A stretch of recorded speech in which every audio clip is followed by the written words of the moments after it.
Salutations, c'est Wink, bienvenue dans ce guide d'utilisation de débutants de SketchUp. SketchUp, c'est un logiciel qui va vous permettre de designer des plans en 3D, que ce soit par exemple pour un aménagement de camion comme je vais le faire, ou pour des pièces que vous allez pouvoir imprimer dans votre imprimante 3D si vous en avez une. C'est un logiciel assez simple à prendre en main, et je vais vous guider en une dizaine de minutes pour être à l'aise avec, tout simplement. Pour y accéder, on se rend sur app.sketchup.com, il faut un compte Trimble que vous allez pouvoir créer. Il existe aussi des clients que vous pouvez installer sur votre OS si vous êtes sur Windows ou Mac, mais l'application est quand même principalement une application web, donc en fait vous pouvez très bien l'exécuter dans votre navigateur web. À partir de maintenant, je mets la fenêtre en plein écran, comme ça on va pouvoir pleinement se concentrer. La première chose à faire quand on arrive sur l'interface de SketchUp, c'est de créer un nouveau projet. Et directement, dans le petit menu ici, vous allez pouvoir choisir votre unité. Nous, on n'est pas américain bizarre avec des feet, des inches, etc. On va rester sur le décimal et moi j'aime bien les centimètres. Donc je clique sur Create New et puis on se retrouve sur cette vue-là. Et c'est nous, ça. Nous sommes un petit bonhomme juste pour avoir l'échelle, donc lui il doit faire à peu près 2 mètres de long. Pour bouger la vue, on peut maintenir la molette enfoncée, donc là on tourne, et si on fait Shift, on va pouvoir glisser. Et pour dézoomer, molette de la souris. Si vous êtes sur un ordinateur portable, vous pouvez avoir d'autres moyens d'input en cliquant ici et en prenant un trackpad. Le logiciel marche assez bien sur trackpad aussi, j'ai pu l'essayer.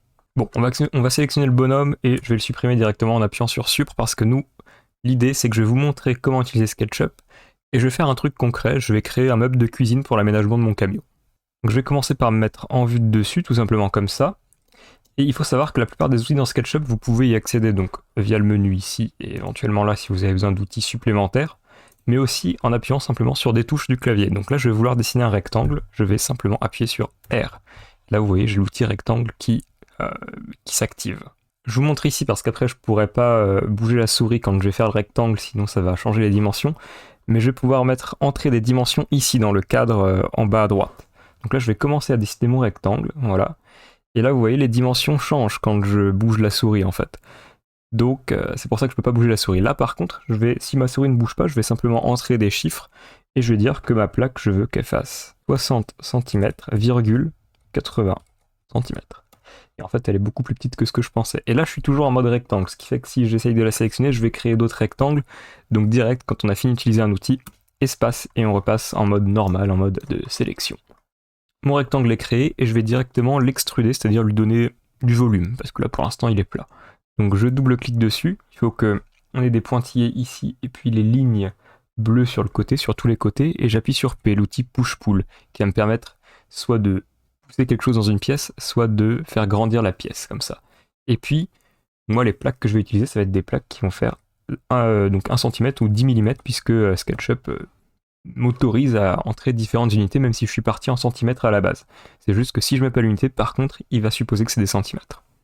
Donc je rappuie sur espace, je repasse en mode normal, et là, je vais faire un triple clic, de sorte à ce que vraiment tout soit bleu, et je vais créer un groupe à partir de cette pièce, parce que si je ne le fais pas et que je fais d'autres pièces à côté, il va avoir une fâcheuse tendance à vouloir fusionner les pièces entre elles. Ce qui peut être pratique dans le cas où on design des pièces d'impression 3D, mais pas dans mon cas là.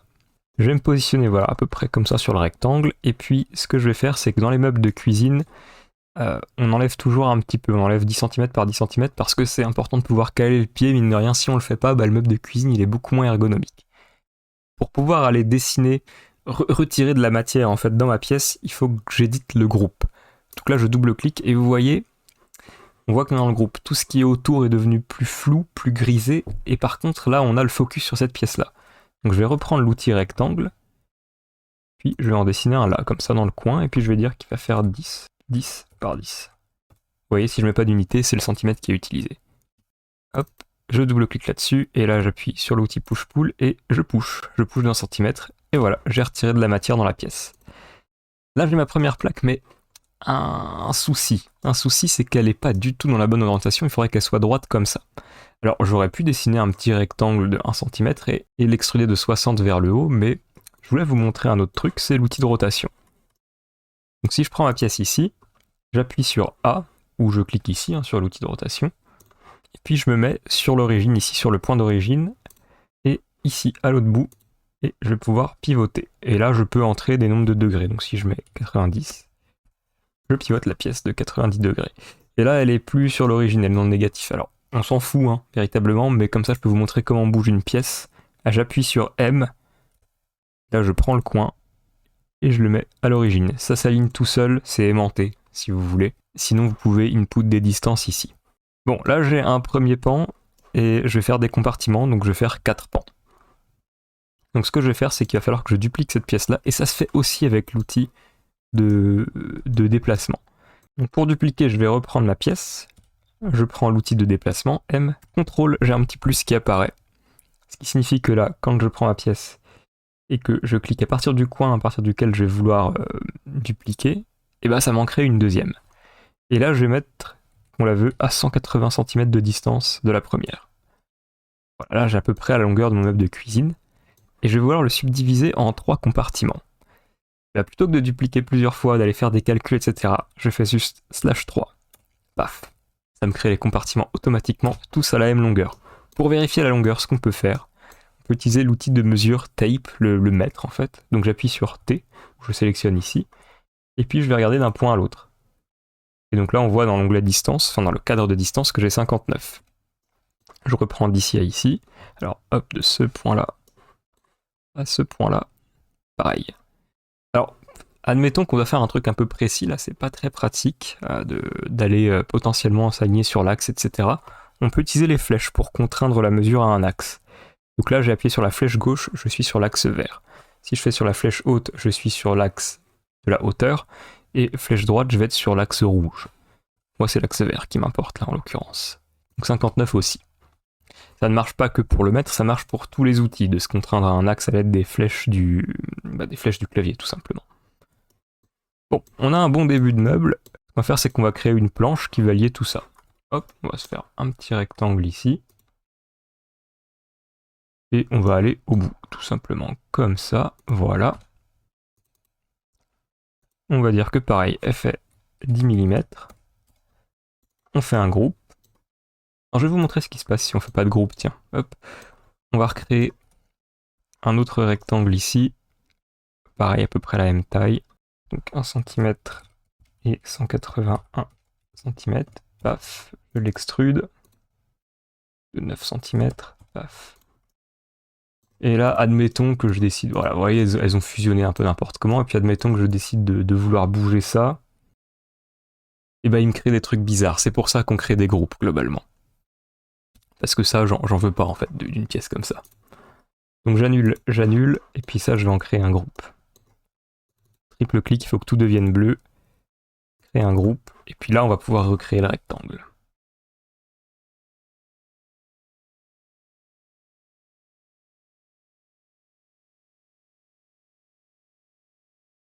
Pour le plan de travail, je vais vous montrer comment appliquer une petite texture de bois, parce que moi j'ai envie de le faire en bois. On va aller dans l'onglet matériaux ici, et puis on peut chercher ici un peu tous les matériaux, et puis moi je vais aller dans l'onglet bois, je vais prendre allez, un bois comme ça.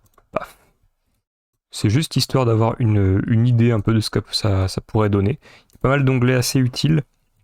Un truc que je peux vous montrer par exemple si, après coup, une fois que j'aurai mis les portes, etc., je veux aller travailler dans le meuble, je peux faire clic droit et hide, et là je cache la pièce. C'est pas pour autant que je l'ai supprimée, elle est toujours visible. Et si je vais dans display ici, je peux choisir de tout décacher, donc de tout réafficher, ou de désafficher le dernier que j'ai caché. Je peux aussi, donc voilà, quand je vais mesurer, admettons que je mesure ici un peu au hasard, hop, vous voyez, ça crée des lignes. Bon, au bout d'un moment, on n'en a plus besoin, on peut supprimer les guides. Par contre, les lignes qu'on fait, on peut s'en servir pour aller aligner des pièces dessus après. Là, on va se créer une petite porte.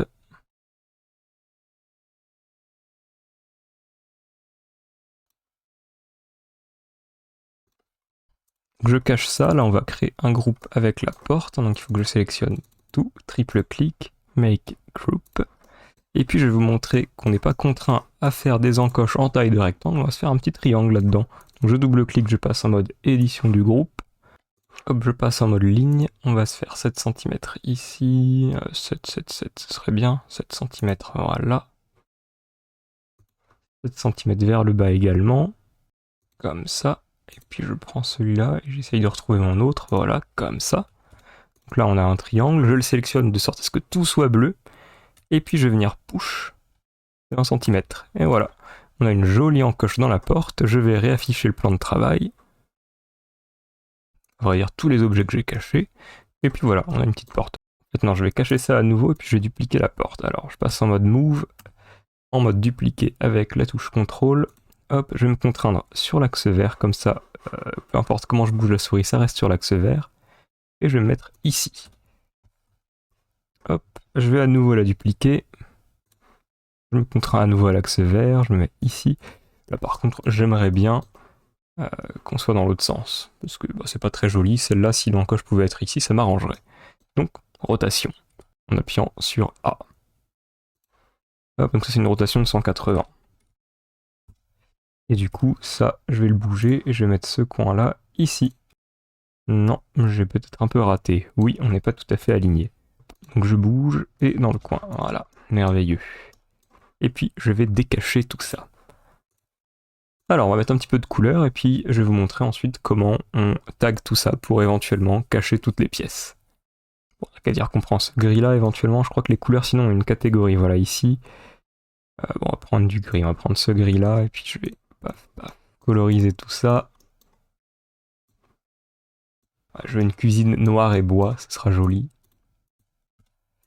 Voilà, je fais espace pour quitter l'outil en cours d'exécution. Et puis, admettons qu'on est complètement fini, je peux tout sélectionner en faisant un rectangle, ou sinon, individuellement mes pièces en faisant Shift. Vous voyez qu'il y a un petit plus qui apparaît. Mais bon, là je vais tout sélectionner comme ça, et puis je vais créer un tag qui regroupe tout ça. Donc, je vais l'appeler meuble cuisine. Hop. Apply, et je clique là-dessus, et paf, mon meuble est tagué meuble cuisine, donc si je cache, il disparaît.